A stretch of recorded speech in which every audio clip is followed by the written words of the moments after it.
नमस्कार, मैं हूं सचिन यादव। वक्त के कैलेंडर से एक साल और गुजरने को है और फिर नया साल नए अंदाज के साथ आगाज करेगा। लेकिन साल 2023 के 12 महीने किसी न किसी खबर, किसी न किसी घटना की वजह से सुर्खियों में शुमार रहे। ये साल बहुत हैपनिंग रहा और कई यादों को हमारे पास छोड़कर गुजरा। आज बात उन दिनों की, उस वक्त की जब एक बड़ी घटना घटी जिसने हम सबको खबरों से बांध कर रखा। यह महत्वपूर्ण घटनाक्रम साल की बड़ी खबर में शुमार किए गए।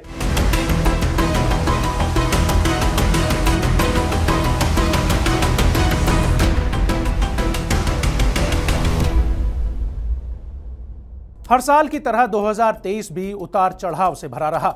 साल 2023 में चाहे बात राजनीति की हो या फिर साइंस या फिर प्राकृतिक आपदा की, देश दुनिया इनकी हलचल को सांस रोककर देखती रह गई। साल 2023 में दुनिया ने कई सारी भीषण प्राकृतिक आपदाएं देखी। तुर्की सीरिया में विनाशकारी भूकंप से लेकर लीबिया में आई बाढ़ तक कुदरत ने जब इंसानियत पर गुस्सा दिखाया तो बड़े पैमाने पर तबाही मचाई और सैकड़ों जानें लील गई। और इसी के साथ एक बार इंसान को कुदरत के आगे घुटने टेकने ही पड़े।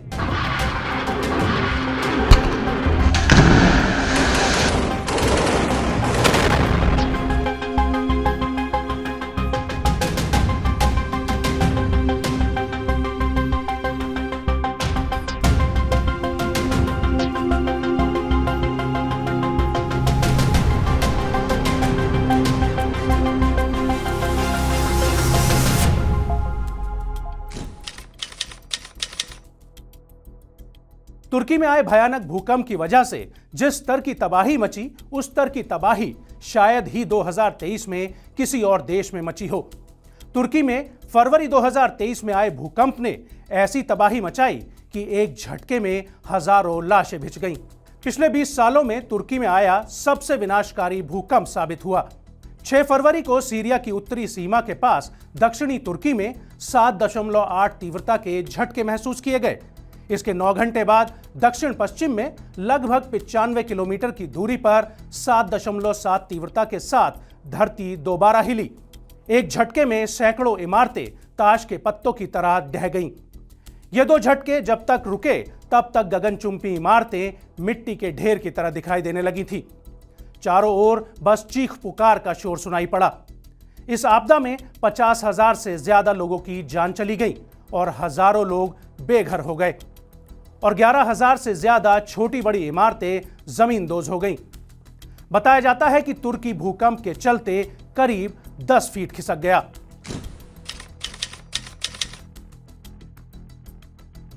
भारत का पूर्वोत्तर राज्य मणिपुर बीते मई महीने से जल रहा है। यहां रहने वाले दो समुदाय मैतेई और कुकी के बीच हिंसक झड़प में खून खराबा देखने को मिला। राज्य में मैतेई समुदाय बहुसंख्यक है तो कुकी और नागा समुदाय अल्पसंख्यक। संख्या में ज्यादा होने के बावजूद मैतेई समाज की मांग है कि उसको कुकी की तरह राज्य में शेड्यूल्ड ट्राइब का दर्जा दिया जाए, जिसे लंबे इंतजार के बाद मणिपुर हाईकोर्ट ने स्वीकार किया और फिर देखते ही देखते ये अदालती लड़ाई जमीनी लड़ाई में तब्दील हो गई। इस हिंसा में अब तक कम से कम 200 लोग मारे गए हैं और लगभग 1200 से ज्यादा लोग घायल हुए हैं। झड़पों के दौरान समुदायों ने तोड़फोड़ की और कई पुलिस थानों से हथियार भी लूटे। इस दौरान कई गांव जलकर खाक हो गए।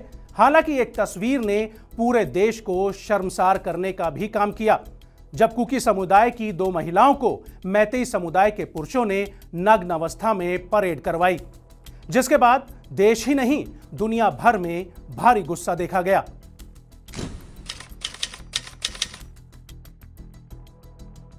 देश को नया संसद भवन मिला। ब्रिटिश राज में बना संसद भवन करीब 100 सालों तक भारत के राजनीतिक इतिहास का गवाह बना। पीएम मोदी ने 10 दिसंबर 2020 को नए संसद भवन की नींव रखी थी, जिसका 28 मई 2023 को उद्घाटन किया गया। कहा जा रहा है कि इस पर लगभग 1200 करोड़ रुपए की लागत आई है। पुराने संसद भवन में लोकसभा के लिए 543 सीटें जबकि राज्यसभा के लिए 250 सीटें हैं, जबकि नए भवन में लोकसभा की 888 और राज्यसभा की 384 सीटें हैं। नया संसद भवन 4 मंजिला है, जबकि पुराने संसद भवन में 3 मंजिलें हैं। खास बात है कि भवन की पुरानी इमारत को ध्वस्त नहीं किया जाएगा, बल्कि संसदीय कार्यक्रमों के लिए इसका उपयोग किया जाएगा। यह भवन देश की ऐतिहासिक संरचना है जिसका संरक्षण किया जाएगा।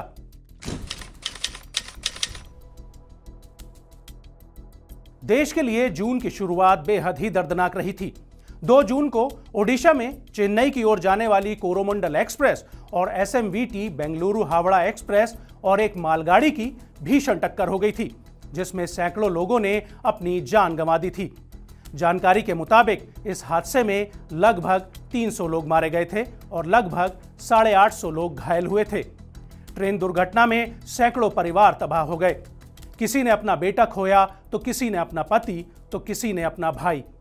तबाही के मंजर में एक पिता का शवग्रहों में अपने बेटे को खोजने का वीडियो वायरल हुआ था, जिसमें वो दुर्घटना स्थल के हर इलाके में जाकर अपने बेटे की तलाश करता हुआ दिख रहा था।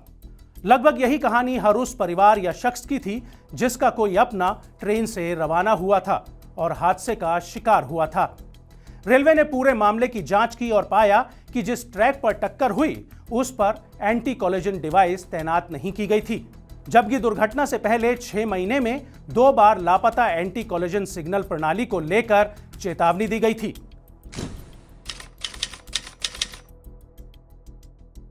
बात यहीं नहीं थमी। जुलाई में भारत को प्रकृति की मार भी खानी पड़ी। दरअसल हिमाचल प्रदेश में भारी बारिश के कारण पूरे राज्य को विनाशकारी भूस्खलन और बाढ़ का सामना करना पड़ा था। देवभूमि हिमाचल में आपदा ने पूरे खूबसूरत टूरिस्ट प्लेस की खूबसूरती को खत्म कर दिया था और करोड़ों रुपए की संपत्ति तबाह कर दी थी। सरकार के आकलन के मुताबिक राज्य को लगभग 12,000 करोड़ रुपए का नुकसान हुआ था। मॉनसून के दौरान हिमाचल में 300 से ज्यादा लोगों की मौत हो गई। वो कभी वापस नहीं लौटेंगे और उनके परिवारों को ऐसे दर्द दे गए जो ताउम्र नहीं भरेंगे।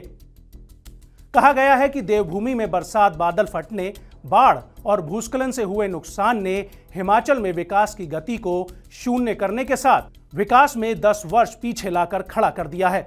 दावा है कि इस बार 41 साल बाद राज्य में बादल आफत बनकर बरसे हैं।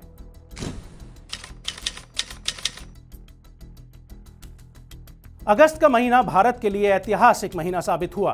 दरअसल 23 अगस्त को भारत ने अपने चंद्र मिशन चंद्रयान 3 को सफलतापूर्वक चांद की सतह पर लैंड करके इतिहास रच दिया। चांद के दक्षिणी ध्रुव पर उतरने वाला भारत इकलौता देश बन गया है। इस ऐतिहासिक उपलब्धि के बाद पूरे विश्व में भारत की वाहवाही होने लगी। हर किसी ने भारत की उपलब्धि पर बधाई दी। 14 जुलाई को दोपहर 2:35 पर श्रीहरिकोटा से उड़ान भरने वाले चंद्रयान 3 ने अपनी 40 दिनों की लंबी यात्रा पूरी की। भारत ने इससे पहले साल 2019 में चंद्रयान 2 के जरिए इस मिशन को हासिल करने की कोशिश की थी, लेकिन सफलता नहीं मिल पाई थी। चंद्रयान 3 के रोवर में लगे यंत्र ने चांद के साउथ पोल इलाके में ऑक्सीजन की पुष्टि की है। Sulphur, aluminium, calcium, iron, chromium, titanium, manganese, silicon खोजा है। लैंडर में लगे चास्टे पेलोड की मदद से चांद की सतह और उसके अंदर का तापमान जाना है। चांद के साउथ पोल की सतह पर लिया गया तापमान 50 से 60 डिग्री सेल्सियस के बीच था। सतह से महज 10 सेंटीमीटर यानी 4 इंच नीचे पारा -10 डिग्री सेल्सियस रहता है। भारत ने इस साल राजधानी दिल्ली में G20 शिखर सम्मेलन की सफल मेजबानी की। यह सम्मेलन 9-10 दिसंबर 2023 को दिल्ली के प्रगति मैदान में आयोजित किया गया। इसमें अमेरिका समेत G20 के सदस्य देशों के राष्ट्र प्रमुखों के अलावा 9 अन्य देश आमंत्रित किए गए। भारत ने पहली बार G20 सम्मेलन की मेजबानी की थी। कुल 10 महीने के अंदर देश भर के 60 शहरों में G20 की 200 से ज्यादा बैठकें हुईं। इस दौरान दुनिया ने भारत मंडपम में समृद्ध भारत की अनूठी तस्वीर देखी।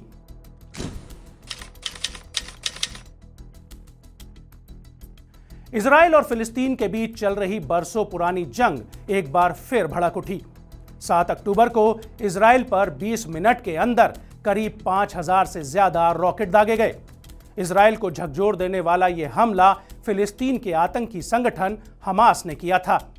इसके बाद हमास ने इजराइल पर जमीन और आसमान से जोरदार हमला बोला और सैकड़ों नागरिकों को अगवा कर लिया। इसके बाद इजराइल ने भी हमास पर ताबड़तोड़ हमले कर बैकफुट पर धकेल दिया। इजरायली पीएम बेंजामिन नेतन्याहू ने ऐलान किया कि जब तक हमास आतंकियों का जड़ से खात्मा नहीं होगा तब तक यह युद्ध जारी रहेगा।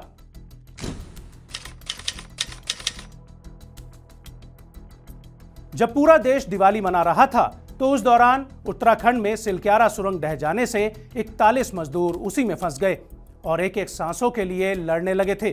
दरअसल टनल का निर्माण चारधाम महामार्ग परियोजना के हिस्से के रूप में हो रहा था, जहां काम कर रहे 41 मजदूर रोजाना की तरह अपने काम पर गए, मगर दुर्भाग्यवश भूस्खलन की वजह से टनल के रास्ते पर पहाड़ धंस गया और सभी 41 मजदूर उसी में फंस गए, जिनका 17वें दिन सफल रेस्क्यू किया गया।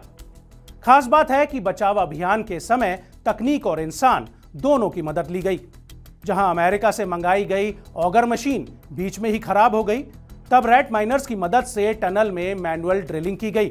इस दौरान जान हथेली पर रखकर छेनी हथौड़ों के साथ सांप नुमा सकरे रास्ते में घुसकर रैट माइनर्स ने टनल में फंसे मजदूरों के लिए रास्ता बनाया। रेस्क्यू ऑपरेशन में देश ही नहीं विदेश से भी एक्सपर्ट्स की बड़ी टीम मोर्चे पर तैनात थी।